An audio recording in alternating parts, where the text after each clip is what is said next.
Good morning, associates. I wanted to take the time today to record this short video to talk with you about the new DRE memo regarding short sales and short sale fraud.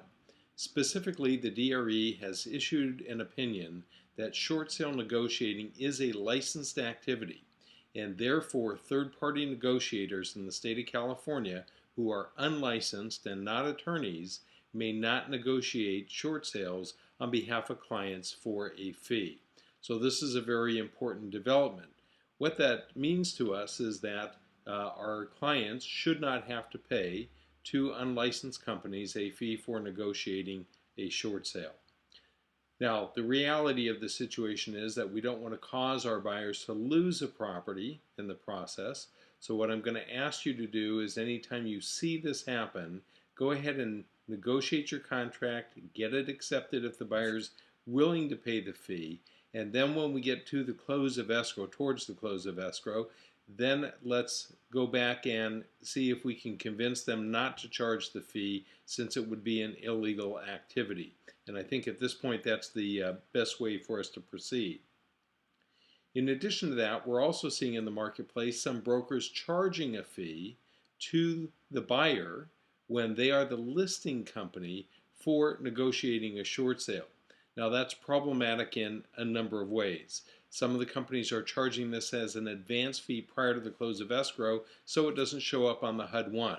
That is frauding the lender, and it is also against Department of Real Estate rules on advance fees.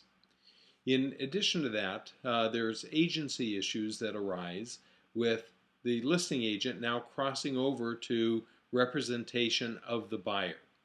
And when that happens, of course, there has to be an agency relationship disclosure signed. And the question is, when does the agency start? What are the duties of agency, including the AVI and all the disclosures that would have to be made in representing the buyer exclusively? And when does that agency cease? So it is probably a very dangerous practice, and in most cases illegal.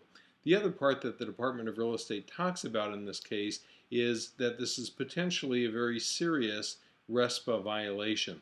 So that's another area that we can talk to brokers who are charging these fees about why they shouldn't be charging them, and see if we can get them waived towards the close of an escrow.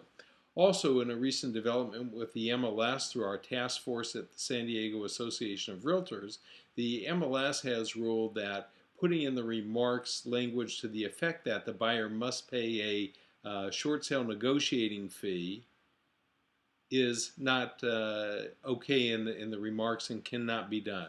The MLS remarks are not to be used to negotiate a contract between the buyer and seller. So that's another favorable development on our part. Also, in the DRE memo, it talks about short sale scams. The typical short sale scam today has to do with investors who are going to say they've done this a lot, it's perfectly okay. They want to come in and buy your listings. They want you as the listing agent or as a buyer's agent to get them the exclusive right to negotiate that short sale on behalf of the seller. They want to be the only offer in, even though some say they will disclose other offers to the lender, unless that's in writing and that there's proof those other offers are disclosed, it is frauding a lender. Typically what happens is they negotiate their offer at a below market price. Their sale is contingent on the buyer the short sale negotiator being able to negotiate a sale to a new buyer at a higher price and be able to flip it concurrently at the close of escrow to make a profit. This again has a number of problems. Number one, it's taking advantage of the seller and creating a large profit at their expense, which has some of the short sale negotiation liabilities of taxes that may be due, as well as potential deficiency. In addition to that, having the agent participate in this is breaching their fiduciary duty to the client. So I'd like you to take a moment, read through the memo, and then as situations arise or as you have questions, make sure and contact your branch manager or me directly, and let's work through these situations. Thanks again for taking the time to read the DRE memo. It's a very important one. Have a great day.